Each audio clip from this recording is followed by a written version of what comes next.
Hello boxing fans, Grandmaster Ted Gambadell here with some interesting information about the WEC 47 and the upsets. You know, some things are just predictable, like the sun coming up, getting hungry in the morning, and the WEC champ or favorite losing. When the record for the most defenses for a title is 6 in the UFC and 7 in the WEC, you know you can expect everyone to lose almost every time they fight. And in a few minutes, I'll tell you why. But first, let's look at the upset Saturday and talk about it. Brian Bowles broke his hand, and that's something that happens a lot in the WC. Apparently, just asked Uriah Faber. And so he quit the match with Dominique Cruz, who is now the 135 champ, until they fight again, and then he'll probably lose. It's important to add that Bowles was getting a good beating, and so breaking the hand was a rather nice way for him to stop fighting and stop getting his butt beat, and possibly set up a rematch where he could probably win. The second upset was Jesse Benavidez destroyed Miguel Torres, giving him a giant cut in the forehead all the way down to the bone, and then he won with a guillotine choke, or it might have been a blood choke from all the blood from Torres' head choking him out.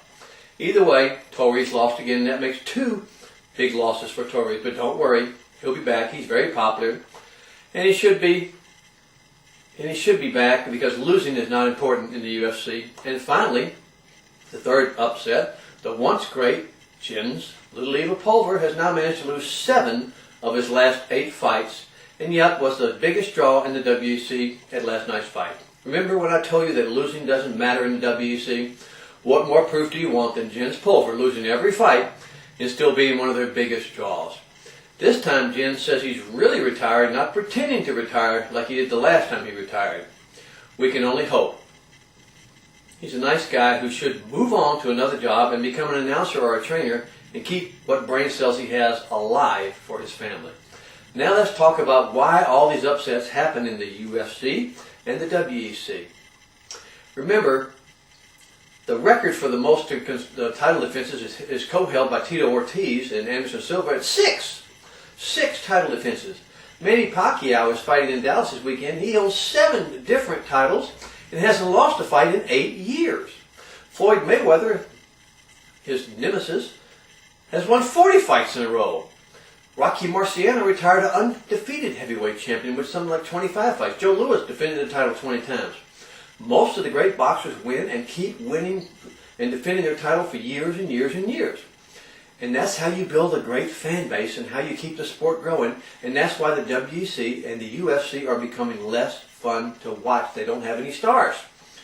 Yes, we like to see the blood and the beatings, but all the big stars, the names we know and love, are fading. And why? Training and technique.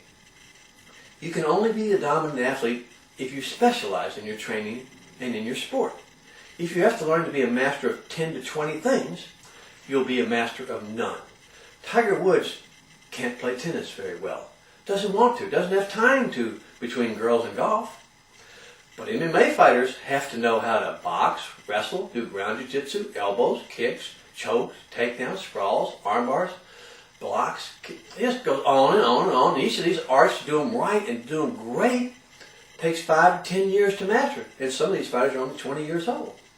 So they're masters of nothing but street brawling.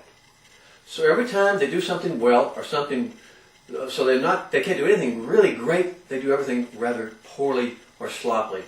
They're doing bad boxing, sloppy takedown, weak jiu-jitsu, poor chokes. So what's the answer? There is no answer. You're going to have to build a reputation for these fighters.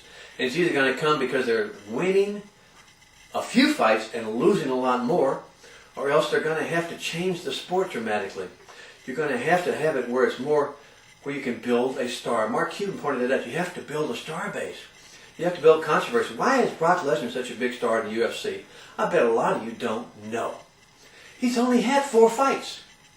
How can he be a bigger star than that Silva guy that used to be the champ, and Arslov, and that crazy Russian? How can he be a bigger star? You know why? He had 5 years of building a reputation as a professional wrestler. And all you great MMA people who hate wrestling, don't kid yourself. That's where you heard of Brock Lesnar. You heard of him as a professional wrestler. He had a reputation.